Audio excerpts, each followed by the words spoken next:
ছাত্র জনতা গণহত্যা ১৬ বছর ধরে গুম, খুন এবং অর্থ পাচার মামলায় স্বৈরাচার পলাতক শেখ হাসিনার বিরুদ্ধে আদালত গ্রেফতারি পরোয়ানা জারি করলে ভারত বাংলাদেশ বন্দি বিনিময় চুক্তি অনুযায়ী তাকে ফেরত দিতে হবে। ভারতীয় গণমাধ্যম দ্য ইন্ডিয়ান এক্সপ্রেস মঙ্গলবার একটি প্রতিবেদনে এমনটা জানিয়েছে।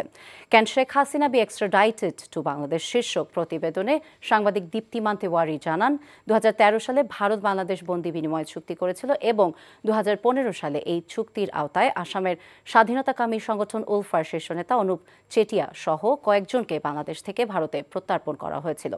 চুক্তিতে বলা হয়েছে, ন্যূনতম ১ বছরের সাজা হতে পারে এমন মামলায় আদালত গ্রেফতারি পরোয়ানা জারি করলেই ভারত বা বাংলাদেশকে পলাতক বন্দী হস্তান্তর করতে হবে। যদি অপরাধ রাজনৈতিক হয়, প্রত্যর্পণ প্রত্যাখ্যান করা যেতে পারে।